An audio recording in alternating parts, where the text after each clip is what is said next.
ठीक है, तो आ जाओ, ये प्रश्न नंबर 2 का फर्स्ट पार्ट। पहला क्वेश्चन है कि 2 tan 30 degree upon 1 plus tan square 30 degree. आपने इसका मान निकालना है और देखना है कि इन चार विकल्प में से कौन सा इसका मान निकलता है, और अपने विकल्प का औचित्य करने का मतलब क्या है कि बताना भी कि किस तरीके से आपने इसको करा है ना। तो यहाँ पे देख लेते हैं पहले का हल, ये फर्स्ट पार्ट का। ये हो गया 2 tan 30 1 बटे √3, ये तो होता है, ठीक है। और ये हो गया 1 plus tan square 30, tan square 30 होगा tan 30 का स्क्वायर है ना, तो tan 30 की वैल्यू कितनी हो गई 1/√3 का होल स्क्वायर, ये तो हो गया। तो ये क्या हो गया बेटा, ये निकल गया, इसके बटे में कुछ नहीं तो 1, ये हो गया 2 एकम को 2 बटे √3, और ये हो गया 1 प्लस 1 का स्क्वायर कितना होता है 1/√3 का स्क्वायर 3 है ना, इसके बटे में कुछ नहीं तो 1, एलसीएम लेंगे तो 3 की नीचे 3 की ऊपर, 3 और 1 देखो 3 3 कम को 3 3 और 1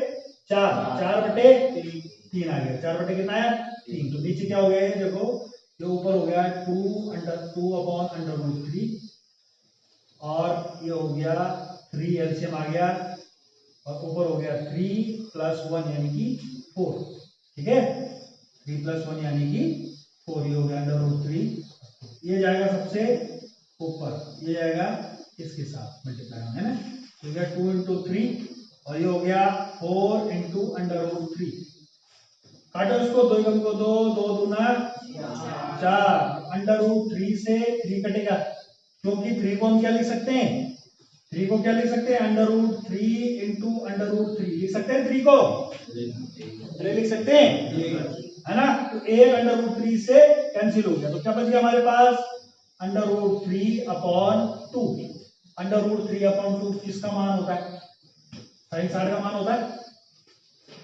होता है sin 60 का ही मान होता है √3/2 है ना, बाकी किसी का नहीं होता। cos 60 का मान होता है 1/2, tan 60 का मान क्या होता है √2, sin 30 का मान क्या होता है 1/2, तो केवल क्या है पहला वाला सही, तो पहला वाला क्या हो जाएगा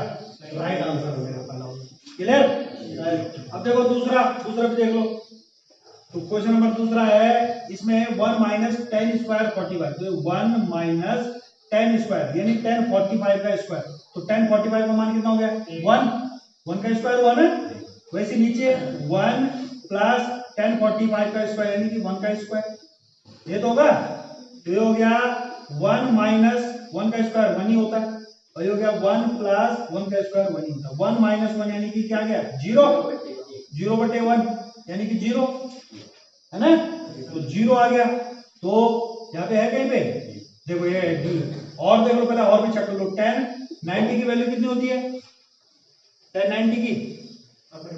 अपरिभाषित है, क्यों sin/cos, sin 90 का मान होता है 1 और cos 90 का मान होता है 0, तो 1/0 यानी कि अपरिभाषित 1 है नहीं, sin 45 का मान होता है 1/√2 यानी कि डी क्या हो जाएगा इसका आंसर हो जाएगा, ठीक है,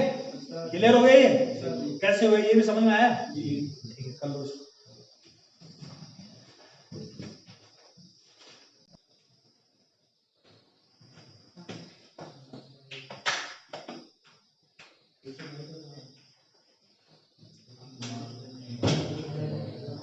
अब देखो इसका तीसरा क्वेश्चन है, sin 2a और 2 sin a हमने बराबर दिखाना है, तो कब ये 2a का मतलब है एंगल का 2 गुना, ठीक है, एंगल का 2 गुना, यानी कि एंगल अगर आपके पास 30 है तो 2a का मतलब एंगल कितना हो गया 60 डिग्री, और 2 sin a का मतलब है कि जो भी आपका एंगल होगा उसका आप ज्या निकालेंगे, उसकी ज्या निकालेंगे, उसके बाद उसमें क्या करेंगे 2 की गुणा करेंगे, पहले इसमें जो है हल निकलेगा, उसके बाद 2 की गुणा होगी, इसमें क्या है कोण दे रखा आपने, कोण का 2 गुना करेंगे तब उसके बाद उसका ज्या निकालेंगे, ठीक है, समझ में आया। हाँ देखो ये sin 2a रख के देखो जरा, अगर a रखें हम यहाँ पे a रखें, पहला वाला देखो sin 2 × 0 डिग्री, तो ये क्या हो गया 0 हो गया, तो sin 0 की वैल्यू कितनी होती है 0, जीरो होती है, और 2 साइन ए की जगह 0 डिग्री, तो साइन 0 की वैल्यू 0 होती है, यानी कितना आ गया 0। ये तो आपस में क्या आ गया, पहले वाले बराबर आ गए भाई, ठीक है। इसके अलावा चेक कर लो 30 पे देखो, साइन 30 डिग्री 2 इंटू 30, तो 30 गुना कितना हो गया 60, तो साइन 60 डिग्री का मान कितना होता है, साइन 60 डिग्री का मान क्या होता है √3/2, और 2 साइन ए यानी कि 30 डिग्री,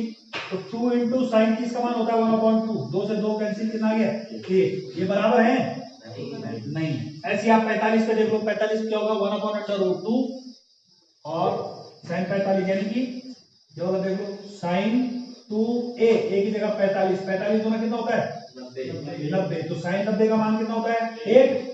और ये हो गया 2 साइन ए, 2 गुणा के साइन 45 का मान कितना होता है 1/√2। भाई इससे ये कैंसिल, तो कितना बचेगा √2 बचेगा यहाँ पे बस, यानी कि आपस में बराबर है नहीं, तो केवल कौन सा वाला है बराबर, पहला वाला है। तो दिख रहा है कि पहला वाला है क्या है बराबर है, तो पहला वाला इसका क्या हो गया आंसर हो गया। अच्छा इसको भी देख लो, क्या हो रहा है दूसरा वाला देख लो, ये क्या होगा 2 10 30 का मान कितना होगा, 10 30 का मान 1/√3 है ना, और 1 माइनस 10 स्क्वायर 30 यानी कि 10 30 का स्क्वायर, तो 10 30 का मान 1/√3 का स्क्वायर, तो कर दो ये, अभी करा जैसे हमने वैसे होगा है ना। ये कितना हो गया 2/√3, और ये हो गया 1 माइनस 1 का स्क्वायर 1/√3 का स्क्वायर 3, इसके बाद में कुछ नहीं तो 1, एलसीएम लिया 3 एलसीएम हो गया, ये 3 हो गया, ये 3 हो गया ना। अब देखो ये हो गया 2/√3, और 3 माइनस 1 2, और अपॉन में कितना आ गया 3, ये जाएगा सबसे ऊपर, ये जाएगा इसके साथ, तो ये हो जाएगा 2 इंटू 3, और ये हो जाएगा 2 इंटू √3, 2 से 2 कैंसिल, 3 को कैसे लिख सकते हैं √3 गुणा के √3 लिख सकते हैं, √3 से एक √3 कैंसिल, और क्या गया √3 आ गया, क्या गया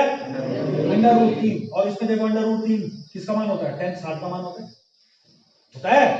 10 60 का मान देखो टेबल में कितना है √3 है ना, तो ये वाला हमारा क्या हो गया सी वाला, राय समझ में राया ठीक है।